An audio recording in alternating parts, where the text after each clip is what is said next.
people like me. You need people like me so you can point your fingers and say, that's the bad guy. That's the bad guy. That's the bad guy. That's the bad guy. That's the bad guy.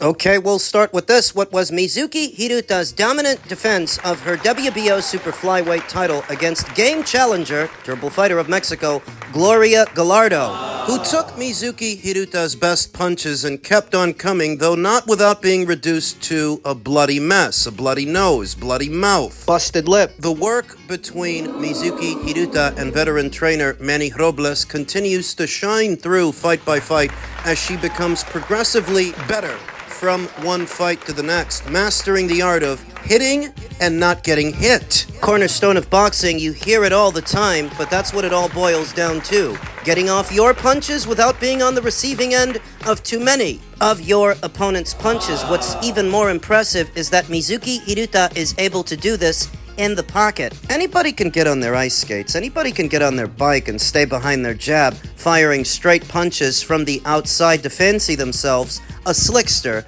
a defensive fighter, but it's only really impressive when you can do this from inside the pocket, within striking distance, as it takes very subtle movements, coordination, training to be able to work mid-range to inside, hit and not get hit. That's where the real slickness is. In the pocket, like what you used to see from veteran fighters like Nicolino Loche, James Toney, real slicksters. Pernell Whitaker. I myself don't consider a fighter a slickster, a slick fighter, unless they can operate mid-range to inside, as there's nothing slick about getting on your bike and running around the ring like a chicken with its head cut off. Mizuki Hiruta showed great defensive prowess inside the kill box yesterday, advancing to a professional record of 10-0 with 2 KOs in what was her 4th fight of this year, making her the busiest of all the champions at Super Flyweight right now. Amassing a very impressive resume in just a small number of fights, wins over former champion Maribel Ramirez. Veteran contenders Carla Marino yesterday, Gloria Gallardo, and before that, unbeaten up-and-comer Naomi Cardenas, who to most other fighters is a handful, but not to Mizuki, who beat her handily. To me, what is the most impressive champion at Super Flyweight right now. More impressive than Irma Garcia, more impressive than Jasmine Artiga. Impressive! Set for an even bigger year in the coming calendar year, I've no doubts Mizuki has aspirations of becoming her division's inaugural undisputed champion, as there's never been one before her. And against either Irma Garcia or Jasmine Artiga, I would give Mizuki Hiruta very good odds to beat them for their belts. What about the winner of the upcoming Ruiz versus Kubicki fight for the newly vacated WBC title? What kind of odds would you give Mizuki against the winner of that fight? Being honest, I think Mizuki would beat either of them too. I think she would beat Adelaida Ruiz, and I'm a fan of Alexas, but here and now, I think Mizuki would beat Alexas. I think that Mizuki is the best in show at 115 pounds. Not just in terms of merit, but in terms of entertainment value. Mizuki Hiruta makes for an easy and entertaining watch. Now, what draws people to combat sports in the first place? More specifically, boxing, the brutality, but the sweet science behind it. You get all of that with Mizuki, and a lot of personality. I was thoroughly impressed to see how well she manages mid-range to inside the pocket, where you've got to be slick. At that proximity, you're either taking one to give one, or you're actually slick enough to walk through the water without getting wet.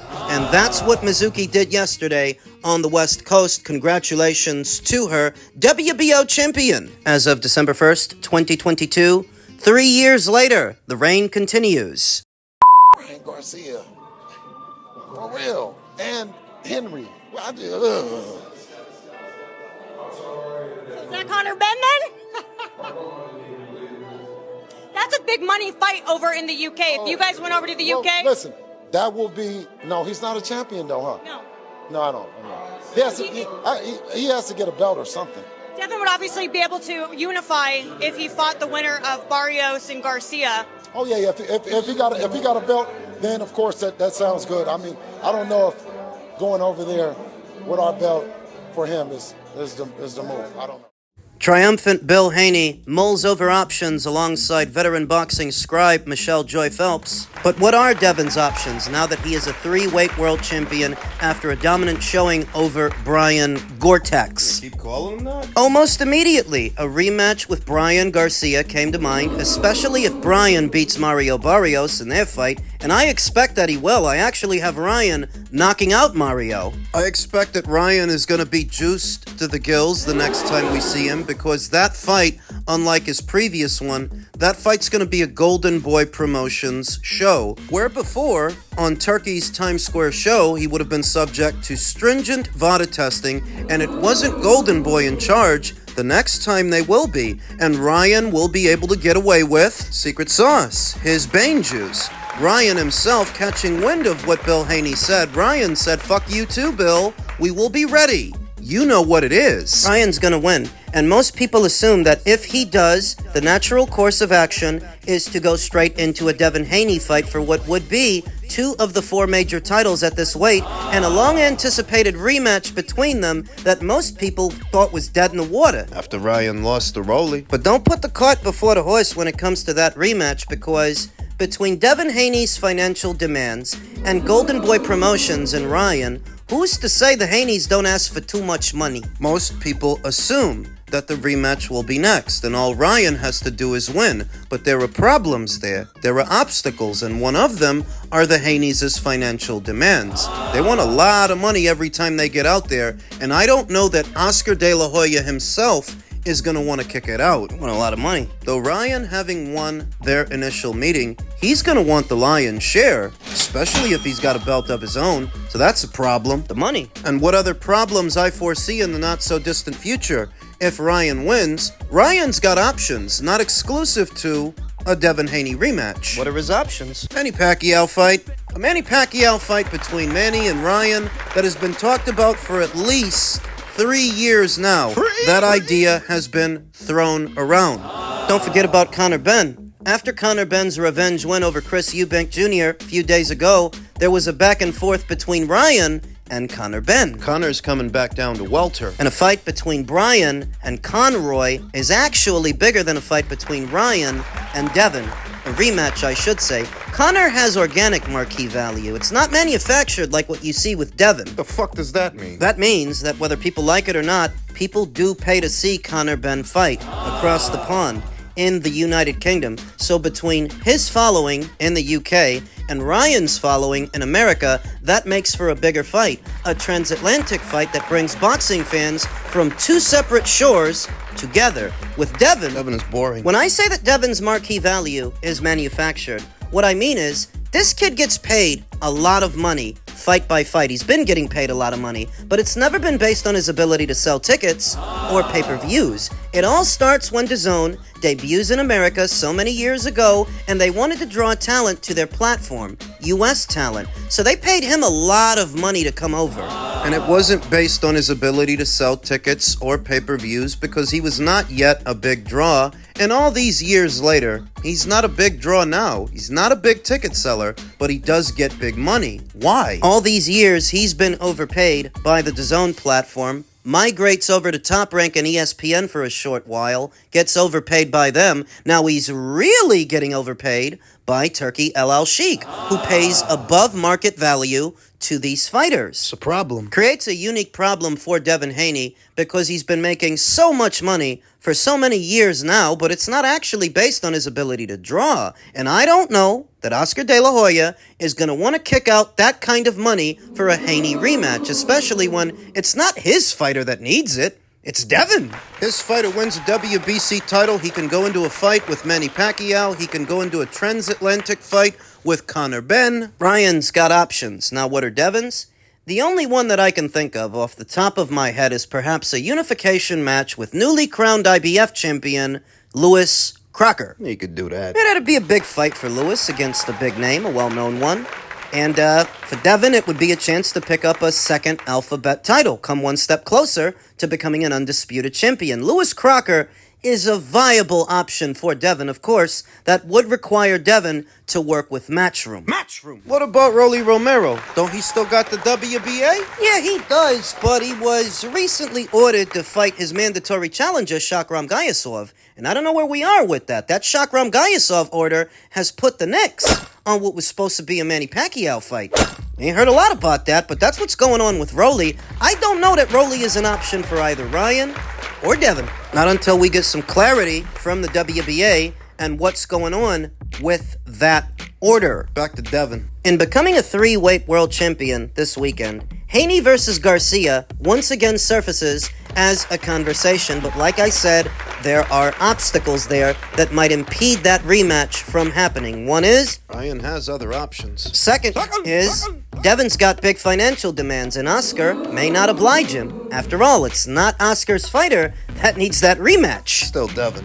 You know, Devin is a really fucking boring fighter, man. Even when he wins, even when he dominates, which allows us to segue to our next segment, the Ring IQ mailbag, where a couple of negative Nellies didn't like that I suggested not only is Devin boring, but he's a boring Mayweather wannabe. Boring! A guy who goes by the name Antonio Mosley said, "This is utterly ridiculous. How is Devin Haney a Mayweather wannabe when Mayweather was never undisputed? Is it because he tries to fight defensively?" No, it's because he literally compares himself to Floyd Mayweather.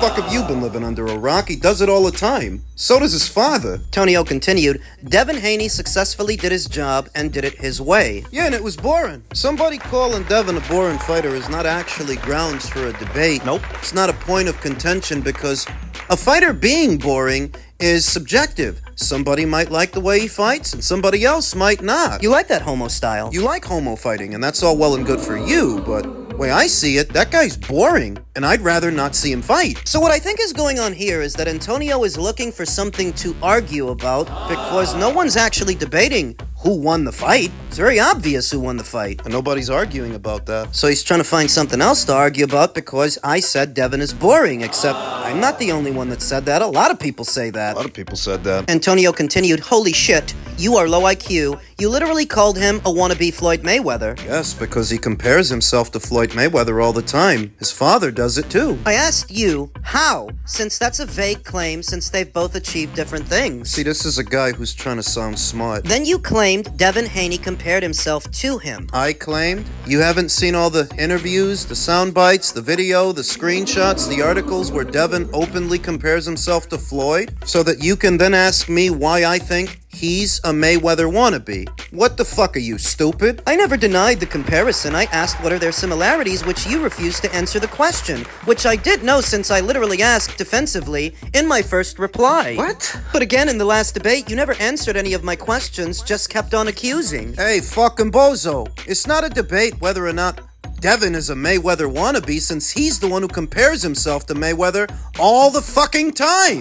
So if he's comparing himself to that retired fighter, it's gotta be because he wants to be like him. You need somebody to explain that to you? You need your hand held, or are you being deliberately obtuse because you want something to argue about? Yeah, because what he's really mad about is you called Devin boring, and there's no way to argue about that. If you think he's boring, you think he's boring. Boils down to preference, and there's nothing Antonio can do about that, so what he tries to do is argue about something else. Oh, you called him a Mayweather wannabe. Yes, because he is a Mayweather wannabe, and constantly comparing himself to Floyd Mayweather, he wants to be Floyd Mayweather. Isn't that obvious? When he's stealing Floyd Mayweather's quotes and passing them off as his own, things that Floyd Mayweather says. You violate, I'm gonna have to demonstrate. Now, I had another original thinker that goes by the name Flex BK Alfonso who said, no, Jules, Dev made an early statement. The knockdown made Norman hesitant and showed us that Norman was not elite and that Dev, at a lighter weight, packed a weakened punch. Norman felt that knockdown, and I'm not a Devin fan, but I disagree with the boring statement. What is it that you're disagreeing with? Whether or not I was bored watching the fight? Because when I said he's boring and I was bored, you know I'm talking about myself. Right. That's not grounds for you to agree or disagree whether or not I was bored. Now, if you weren't bored, Congratulations, that makes one of us. because I was bored, and typing a long paragraph in all caps doesn't change that I was bored. I think a lot of these guys are in such a rush to try to make a point, try to seem like they've got something to say, they don't think about what they're saying. Me being bored watching a fight is not something that you can agree or disagree with. It's not about you. I'm the one that's bored. It's about me, and I was bored. I think Devin is boring. If you don't, What the fuck's that got to do with me? I think Devin is boring. think that was a boring fight. I think that outside of the early knockdown in the first few rounds, not a lot happened in that fight. It was your usual Devin Haney outside fight. The occasional punch. Whole lot of moving, whole lot of holding, whole lot of wrestling, whole lot of nothing. That doesn't make for an entertaining fight. There were other fights on the card, entertaining ones, but to me, that was not one among them. Aliko UD said, you know Haney winning is boring to these guys. Anything Haney does is boring because it's simply him. Boring! Let me ask you a question, Aliko UD. Do you think that I forked over my $60 to see this weekend's pay-per-view so that I can let you tell me how I should feel about it?